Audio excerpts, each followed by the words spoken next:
నమస్తే friends, welcome back to Ratna life style. ముందుగా ఈరోజు గోంగూర ఎండ్రాయిల్ పచ్చడి ఎలా ప్రిపేర్ చేయాలో చూద్దాం ఫ్రెండ్స్.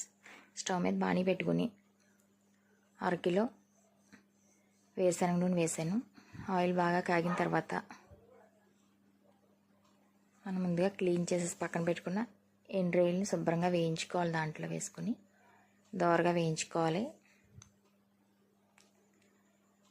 ఎండ్రాయిల్ని దాంట్లో వేసుకుని దోరగా వేయించుకుని వేగిపోయిన తర్వాత తీసేసి పక్కన పెట్టుకోవాలి. దీంట్లోనే కొంచెం పసుపు కూడా వేసుకోవాలి, నీసు వాసన అది రాకుండా ఉంటుంది. పసుపు వేసుకున్న తర్వాత కొంచెం ఒక 10 నిమిషాలు వేయించేసుకుని తీసేసుకుని రొయ్యలన్నీ పక్కన పెట్టేసుకుని దీంట్లోనే పోపులు రెడీ చేసుకోవాలన్నమాట.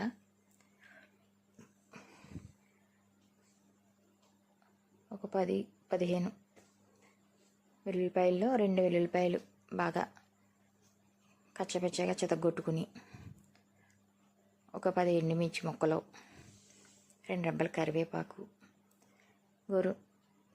గోంగూర అంతా శుభ్రంగా పుల్ల గోంగూర అనమాట క్లీన్ చేసేసి ఇలాగ ఆరబెట్టుకోవాలి. ఫ్యాన్ దగ్గర తడేమీ లేకుండా కడిగేసుకుని శుభ్రంగా ఆరబెట్టుకోవాలన్నమాట. ఇక్కడ స్కిప్ మిస్ అయిందనమాట. ఇక్కడ స్టార్టింగ్ వేసేది పోపు వేసేది.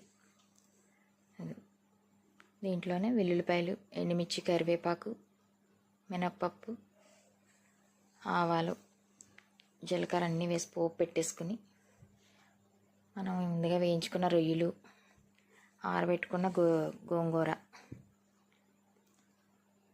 బాగా కొంచెం ఆయిల్ వేసి మగ్గబెట్టేసుకుని కొంచెం లైట్గా మిక్సీ పట్టుకుని అప్పుడు దీంట్లో వేసుకోవాలన్నమాట పోపుల్లో గోంగూర. స్కిప్ మిస్ అయింది అక్కడ చిన్నది.